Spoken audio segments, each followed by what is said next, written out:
Je suis passée d'ingénieure en construction à instructrice en langage de signes pour bébés et bambins, pour être aujourd'hui conférencière d'inspiration.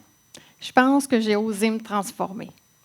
Mais qu'est-ce qui s'est passé à l'intérieur de moi pour que je parcours tout ce chemin-là? J'ai eu aucun accident, aucune maladie grave, j'ai perdu aucun être cher subitement, j'ai vécu aucun choc émotionnel, rien. Rien de tout ce que les gens vivent habituellement et qui force la transformation. Non. Moi, en 2007, j'ai donné naissance à ma première fille. Le hic, c'est qu'à cette époque-là, je n'étais pas prête à recevoir autant d'amour et à subir autant de changements dans ma vie rapidement. J'étais rationnelle et cartésienne, contrôlante, aussi flexible qu'un 2x4, puis assez tomboy, merci. Quelques mois plus tard, quand j'ai donné naissance à ma fille, je m'attendais d'avoir un bébé. Bien, c'est ça que j'ai eu.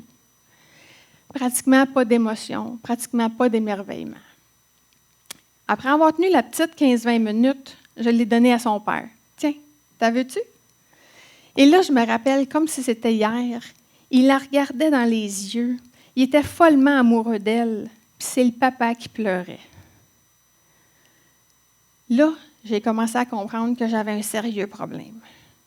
Que la carapace qui s'était forgée autour de moi tout au long de ces années-là pour protéger la partie sensible à l'intérieur de moi, bien, en plus d'être devenue immense, elle était devenue impénétrable.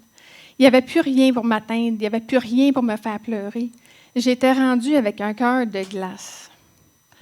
Donc là, j'ai demandé à l'univers, en lequel je ne croyais pas vraiment parce que j'étais bien trop rationnelle et cartésienne pour avoir une vie spirituelle, mais j'ai tout de même osé demander que l'amour de cet enfant-là commence à faire fondre la glace. Et là, je me suis habituée tranquillement à mes nouvelles responsabilités, à mon nouveau rôle de mère. Le problème, c'est que mes attentes, mes exigences étaient toujours aussi élevées. Donc là, je me suis retrouvée, malgré moi, à enfiler le costume de la Superwoman. Puis là, je voulais que le ménage, le lavage, les commissions, tout soit fait là, pour que le soir, puis les fins de semaine, on passe du temps de qualité en famille. Mon intention était bonne, était juste un peu irréaliste. Donc, je suis arrivée à un point dans ma vie où j'ai été obligée d'apprendre à demander de l'aide. Mais ça, moi, demander de l'aide, là, c'est quelque chose qui n'était vraiment pas facile à faire. Je m'étais toujours arrangée par moi-même, mais là, j'étais vraiment dans un cul-de-sac, puis je n'ai pas eu le choix et j'ai commencé à demander de l'aide.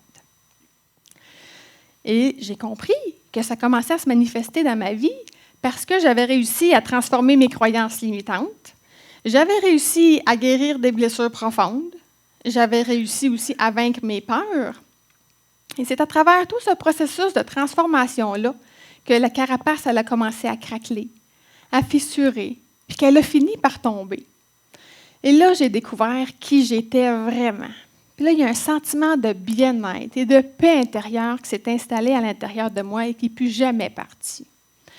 Et c'est ce résultat-là qui me fait croire, je dis, si moi j'étais capable de me transformer, bien, tout le monde peut le faire aussi. Et c'est de là que j'ai eu l'idée de devenir conférencière d'inspiration. Parce que dans le fond, j'ai réalisé à travers tout ça que j'étais 100% responsable de mon bonheur. Mais plus encore, que j'étais le créateur de ma vie. Et vous, oserez-vous l'être?